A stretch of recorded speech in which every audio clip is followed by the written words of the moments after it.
Well, thank you so much, Dr. Bessie, for that incredibly kind introduction. Thank you for inviting me to present my work.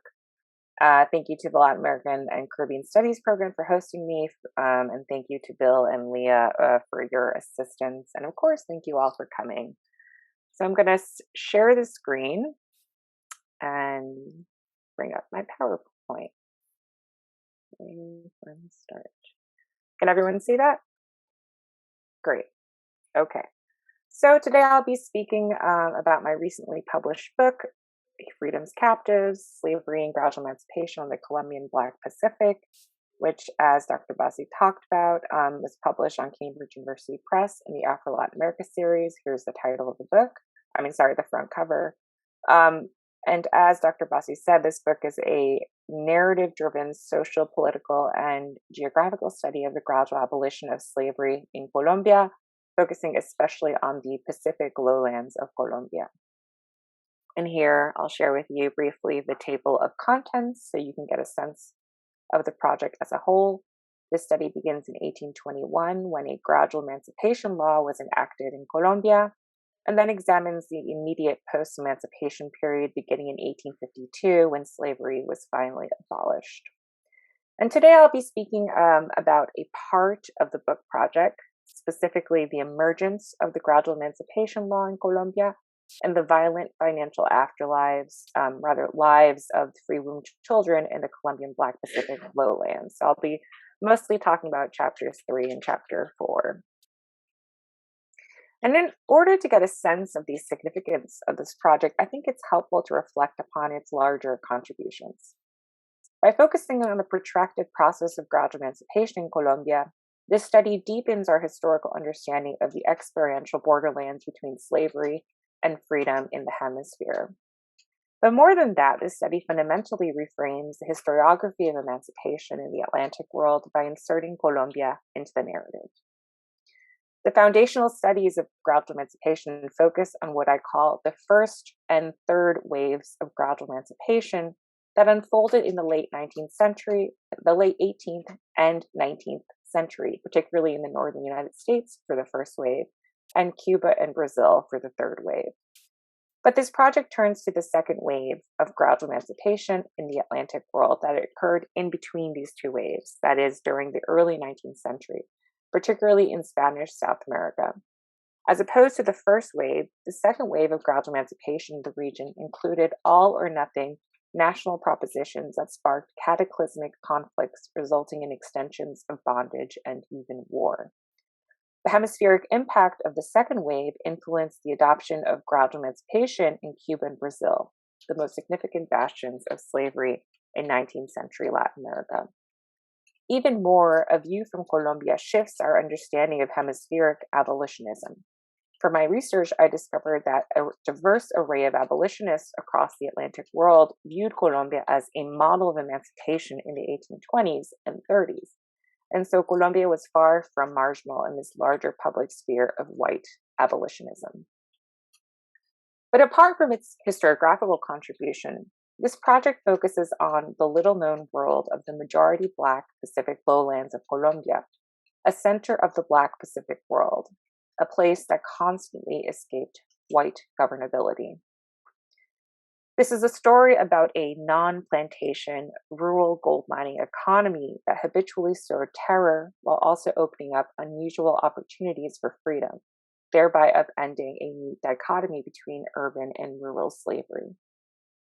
This is also a story about an extraordinary place, which is officially one of the rainiest places in the world, where there are literally hundreds of gold-rich rivers commanded by independent boatmen and Black women gold miners, plentiful rainforests covered to escape and commit disappearing acts, free Black and Indigenous villages managed by mayors of African and Indigenous descent.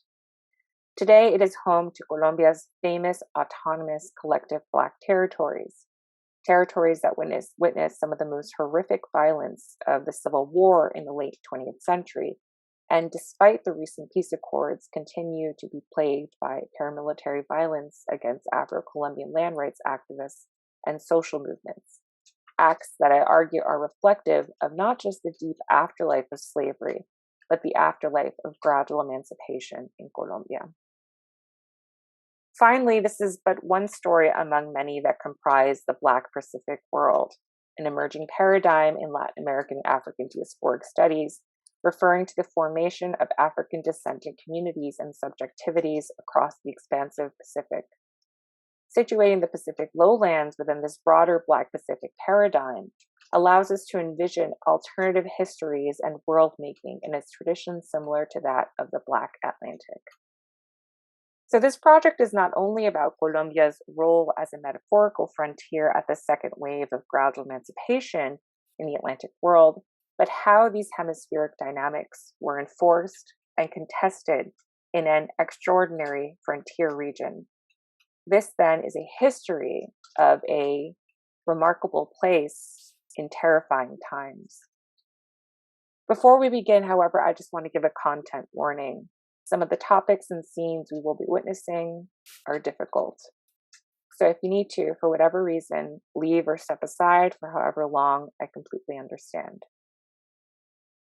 For now, let's turn to a remote village on the Colombian Black Pacific.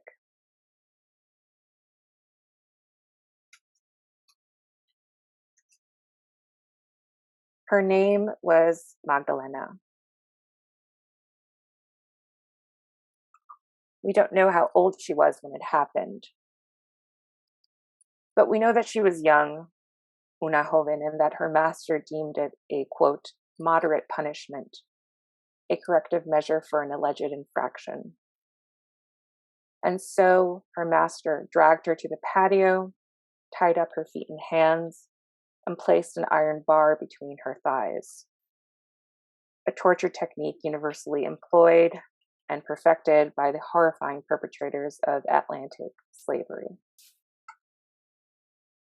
After repeated floggings, Magdalena was left alone overnight in the mildewed stocks, accompanied only by the steady rain, constellation of stars, and animals that roamed the village of Noanama, a remote indigenous settlement tucked away in the secluded rainforests of Colombia's tropical Pacific lowlands in the late 1840s.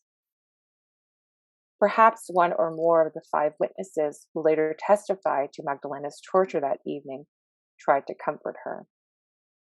Perhaps she was tended to by the indigenous woman who the judge eventually dismissed because she did not know her own age. It is this endless perhaps and perhaps and perhaps that collapse into my failure to tell what Sadia Hartman calls, quote, an impossible story, to jeopardize the status of the event, to displace the received or authorized account, and to imagine what might have happened, or might have been said, or might have been done. By the morning, the damage was plainly visible.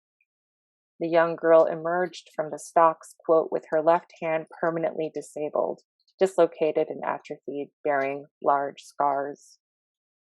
For many historians, Magdalena's story is a profoundly familiar one of brutal unfreedom, replete with musty stocks, iron bars, broken bones, and other unspoken punishments that elude the archival fold. Such scenes of torturous subjection form the bedrock of the archives of Atlantic world slavery.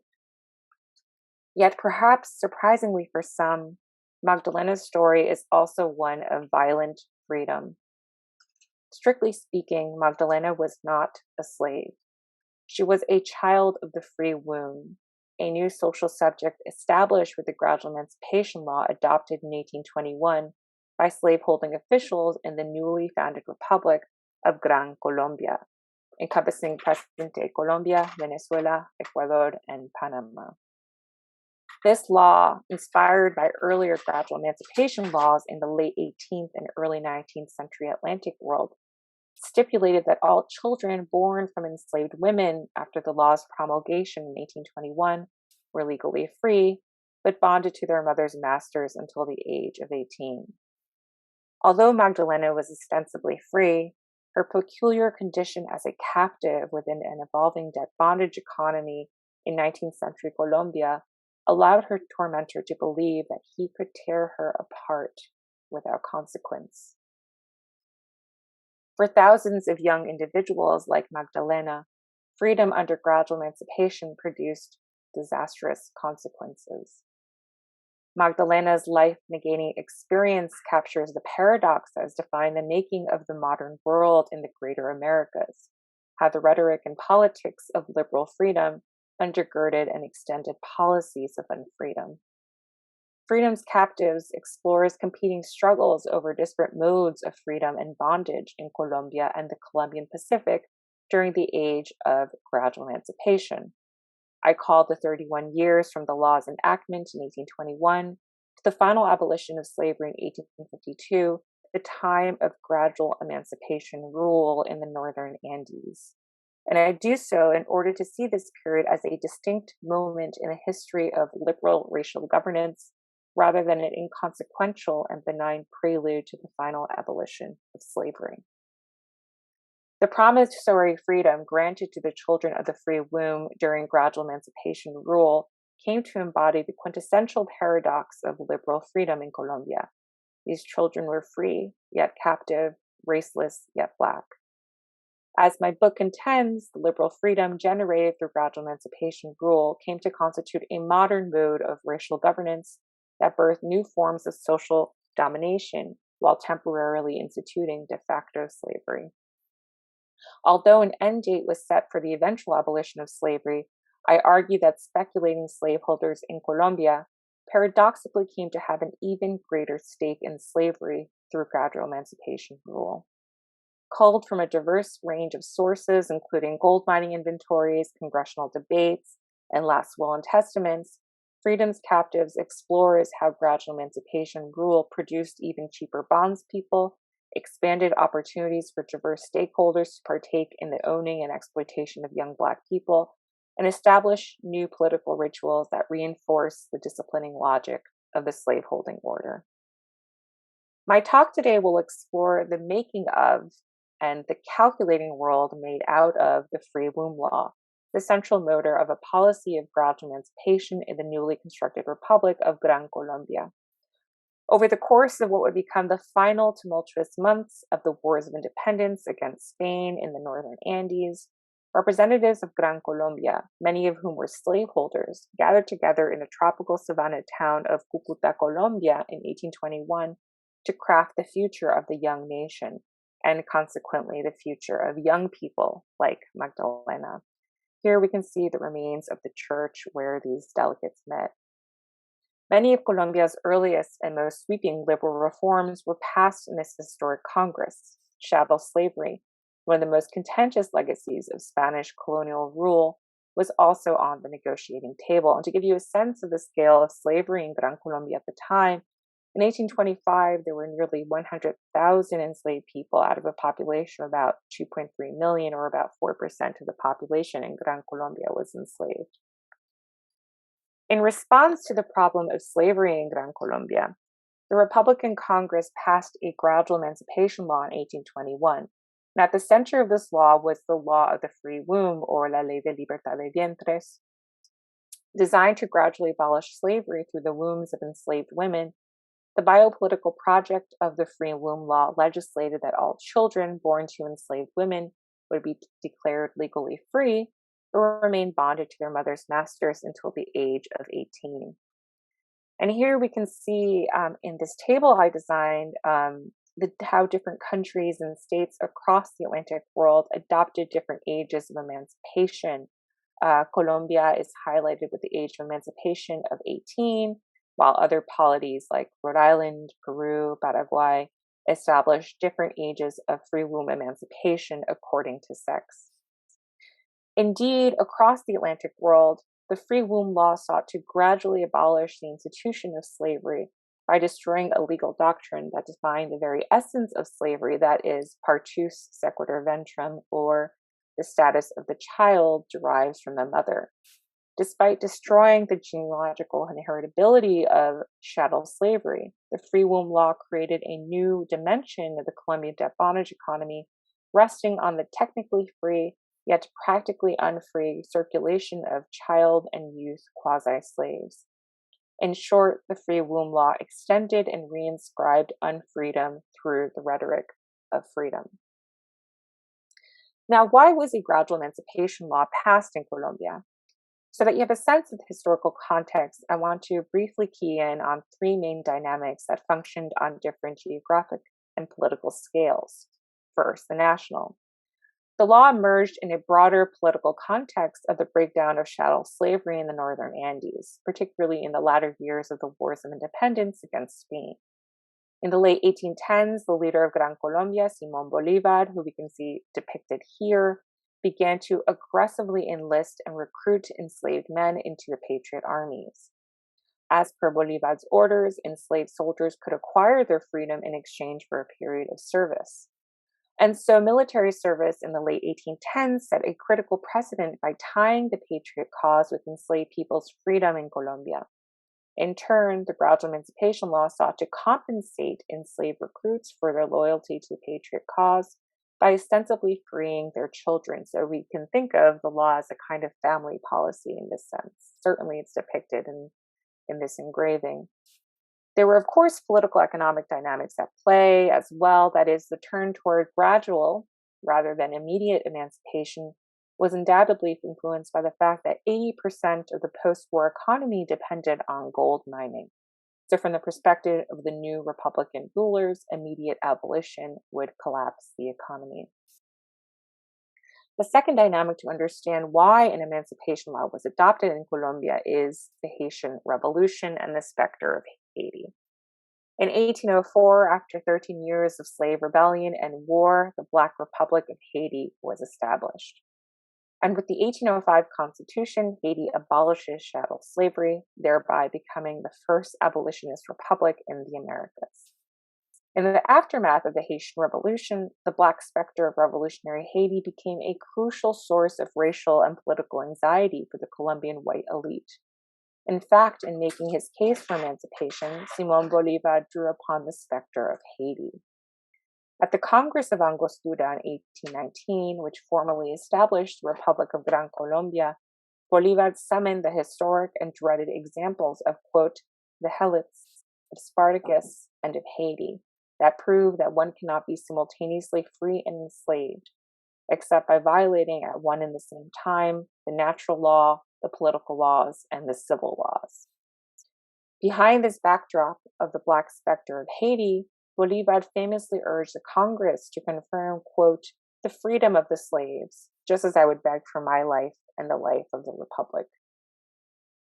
Lastly, another crucial dynamic was the Atlantic world dimension. Colombia was not the first government in the Americas to pursue a policy of gradual emancipation through a free birth law. Nearly 50 years of gradual emancipation legislation in the revolutionary Atlantic world preceded Colombia's laws in 1821. So here we can see a table I've designed categorizing three waves of free birth/free womb laws in the Atlantic world. The first wave mostly occurred in North America, the second wave in South America, and then the third wave, Imperial Brazil and the remaining colonies in Portuguese Africa and the Spanish Caribbean. I should also mention that I didn't include here the British Caribbean colonies because emancipation was not legislated through a free womb law there, but through an apprenticeship law, which was a distinct legal process.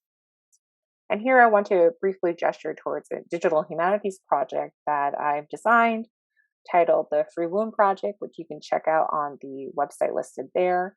And this project is a bilingual, that is Spanish and English, digital collection of gradual emancipation laws with free womb edicts from across the Atlantic world during the late 18th and 19th centuries. And here you can see the various countries and states included. So broadly, we can see that the Colombian Emancipation Law emerged out of the context of the Wars of Independence, the Haitian Revolution, and Atlantic world gradual abolitionism. So for the remainder of my talk, I will focus on the new social subject that was created by the Colombian free womb law, and that is the free womb captive.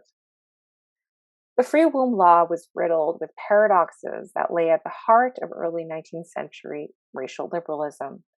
The law declared that free womb children were born free, but in reality fixed a term limit on their legalized captivity. Moreover, the free womb child was not explicitly considered a slave, but like a slave, could be bought and sold on the marketplace. The free womb law codified these children's circulation in the economy of slavery and made it easier for slaveholders to procure ostensibly free-born captives. Thus, while slaveholders, particularly in Western Colombia, the historic stronghold of slavery, vehemently derided the law as theft, some of them nevertheless saw the free womb law as a real economic opportunity to cash in on especially cheap pools of unfree labor. As one slaveholder in the 1840s recounted, quote, a 7-year-old slave would cost 150 to 200 pesos. Who doesn't know that a free womb child of such an age could only be sold for 60 pesos? One official even developed an informal system of categorizing the sale price of free womb children, asserting that, quote, the median price of the children younger than 7 years old is 30 pesos, those between 7 and 14, 40 pesos, and those who exceed this age up to 18 years old, 50 pesos. I should also note that elsewhere in Latin America, formal systems categorizing the sale price of free womb children were established, as in Uruguay, which we can see here in this table, regulating the price of free womb children in the Uruguayan market. So you can see los de un año, 30 pesos, los de dos, 40 pesos, and so forth. So we can think of this as kind of free womb market regulation. Yet more than an economic opportunity, the free womb law influenced the economic management culture of slaveholders in Colombia. We get a sense of this by comparing mining inventories from the Pacific lowlands executed before and after the 1821 law. Prior to the law, lowland slaveholders exhibited only a general sense of how an enslaved person's age affected their value. This is evident in the informal language used to describe the different ages of enslaved gold miners. So here we have an inventory from 1810. This is the early independence period. It's a female slaveholder's inventory. Her name was Nicolasa Becerra. I actually, when I was in the archives, I came across a map. You can see right here, Real de Minas de Nicolasa Becerra. That's where her gold mine was located. In any sense, we're going to go back to, her inventory. So we can see an economic culture of informality by the language used to describe the ages of several different enslaved gold miners. So first we have a man named Jose Cartagena de 24 años. So Jose Cartagena, who is 24 years old. Have another man, Francisco de 35 años, poco más o menos, which means Francisco, who is more or less 35 years old. And then lastly, we have Juan como de 14 años, Juan, who is about 14 years old. So we have 3 different linguistic precisions when it comes to age, that is, more or less, or about. This is all prior to the law. And then after the free womb law was adopted in 1821, lowland gold mines became markedly more precise in recording ages, particularly with regard to free womb children. And this change is evident in the 1832 inventory of the Raspadura gold mine, whose rivers were worked by 160 enslaved people and 120 free womb captives. While the language utilized to describe the enslaved people's ages remained informal, records specified the age of free womb captives down to the year, month, and day. So, for example, the free womb girl Maria Vicenta was listed as being 4 years, 1 month, and 8 days old. So in this sense, the free womb law intersected with emerging modern business practices that emphasize planning on the micro and macro levels, as well as greater precision of, quote, asset management, features of a capitalist culture that would intensify and expand in Colombia in the 1840s. And we can get a sense of this expansion of capitalist practices in Colombia during this period by examining the rise of, for example, savings banks in the mid to late 1840s, which enslaved people participated in. And here's a very fascinating document. It's a summary of deposits in the Caja de Ahorros, or the Spanish, which is Spanish for savings banks. The first one was established in the capital of Bogota in 1846. This record is one from the Pacific, the Colombian Pacific, from the month of March 1848. And on the right, you'll see how the depositors are classified. It includes 2 esclavos, 2 slaves, who deposited 77 pesos. This is also fascinating because summaries like this were published in the national newspaper, La Gaceta Oficial, so they were circulating among the reading public. It's also fascinating because the term ahorro, or savings, was very much part of enslaved people's lexicon, in part because in Spanish America, the formal name for freedom papers, which enslaved peoples received when they were purchased or were granted their freedom, was called Carta de Ahorro y Libertad, which translates literally into saving and freedom paper. We can also see the expansion of capitalist practices during this period through the passing of new ordinances, such as this one from the late 1840s, that obliged free womb captives who worked in domestic service to sign official contracts with their masters. So we can see how the free womb law forced slaveholders to focus more precisely on the day-to-day details of their enterprises. This more intense calculation of the years, months, and days ticking by also forced slaveholders to imagine an eventual post-slavery order. And I argue that this awareness of time and impending emancipation also affected the terminology used to discuss free womb children. And I do this through a careful analysis of the changing lexicon of free womb children in the notarial records of the region, including records like notes of sale, last will and testaments, and debt payments. I found that from the 1820s to the late 1830s, the free womb child status was described in particular ways that marked their special legal condition, including under the law of manumission, free by the law of manumission, or of the free womb. And here we can see an example of that. Un hijo libre por la ley, a child free by the law. But beginning in the late 1830s and increasingly during the 1840s, the children were referred to as manumitidos or manumisos, which translates into manumitted slaves, which is a term dating from the colonial period. You can see an example of that here. That these far older terms of manumitido or manumiso replaced references to the free womb law as a shorthand for the status of these children signals an attempt to gradually align these children's special legal status, thereby entrenching slavery's hold under gradual emancipation rule.